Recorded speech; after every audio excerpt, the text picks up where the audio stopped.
Whatever it is, just identify one desire for yourself that's true and alive for you right now. And as we behold this desire, let's work with something really common like the desire for abundance, the desire for wealth, for money. What is it that we actually want? For example, if you were working with your own desire, if you were given this desire, that's to say, you know what, it's guaranteed that it will be fulfilled, but also it comes with this caveat that you're guaranteed to be depressed, anxious, and restless uh, for as long as this desire is fulfilled. Would you want that desire? Would you want that fulfillment?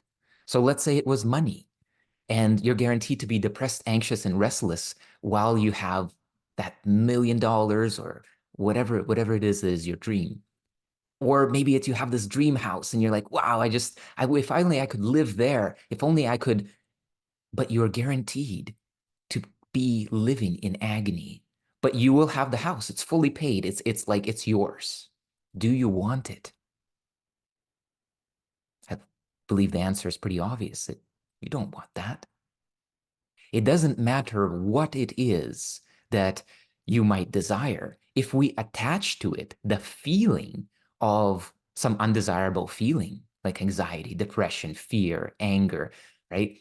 The sense of lack, unease, a lack of peace, like all of these things, if that was attached to anything that you were seeking after, then of course you would come quickly to this realization, I don't want that. And why don't you want it?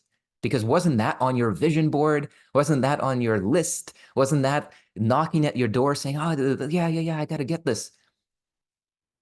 No. And the reason why it's no is because you want the feeling. You don't want the house. You don't want the money. You don't want the partner. You don't want that relationship. You don't want enlightenment. You don't want it. And this degree of honesty is really important because once we're honest enough to see that we don't actually want the thing, we don't want the symbol.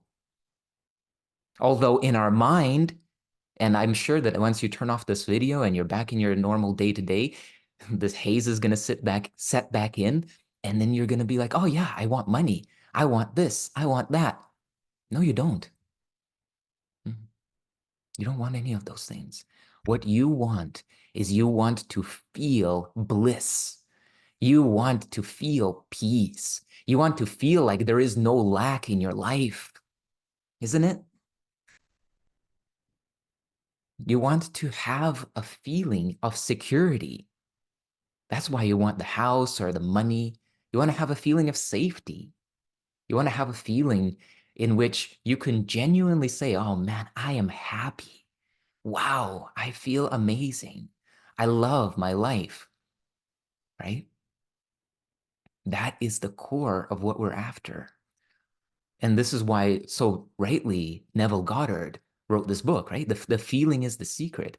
Now, he takes it into an area that is not going to be our direct focus here, but the core of it is this profound truth that there is nothing that this world can offer you apart from something that seems to tickle a feeling into expression, right? And it's those things that you want. It's those things that excite us, that draw us, that attract us.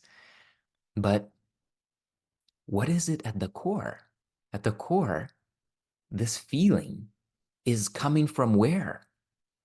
And again, don't glaze over this because unless you have this mastery where you can bring up a feeling at will and allow yourself the experience of deep fulfillment, deep peace, deep safety, deep security, don't glaze over this because Neo, the Matrix has you. It really does. It's so incredible because we experience all of this information, right? I bet you that much of what we're talking about here today and much of what will unfold as the second part of the secret, because without the second part, which is what I've been alluding to, but we're really going to get to unfold this and open this and integrate this. This makes no difference. This knowledge, this idea that the feeling is what we're after makes no difference because you're going to continue under the hypnosis, under that hypnotic spell of the dream matrix, you're going to continue to seek the feeling through the things. Yeah? Through the vacation, you're going to get a feeling of freedom. Through food, you're going to get this feeling of fulfillment and excitement. So, but that's not what we're after here. We're after the unconditional truth, that which sets us free unconditionally. No conditions, no circumstances, no requirements. There is nothing that we need do or not do in order to experience the fulfillment that we seek if we approach it through the truth, through the truth of our own being and our own consciousness. So let's begin to unpack this part 2, right? So we understand that every desire, right?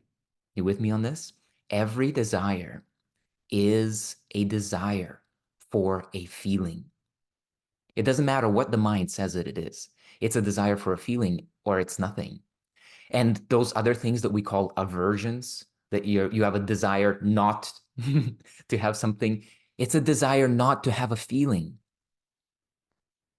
I wonder if you're touching on the profundity of what this is. This is incredibly profound, incredibly simple, but incredibly profound. Because when we start to understand that everything that we avoid in life and everything that we are striving for in life is only a feeling, then what does it mean about the ways that we approach our desires? What does it mean about the ways that we approach those things that we're trying to avoid? Yeah. Is it the same methodology to approach to approach the idea of appropriating a feeling as it is to the idea of appropriating $1 million? Yeah. Well, in one way, actually, it is. In one way, it is. But in another way, it's completely unrelated. When you think about, oh, I have to get $1 million. Okay, I got to come up with a business. I have to sell myself. I have to sell a product. I have to generate some kind of value for other people that they will judge that they need. I have to fulfill needs. I have to organize this. I have to deal with accounting, with taxes, with the blah, blah, blah, blah, blah. All of that to get a feeling? No, all of that is the dream matrix.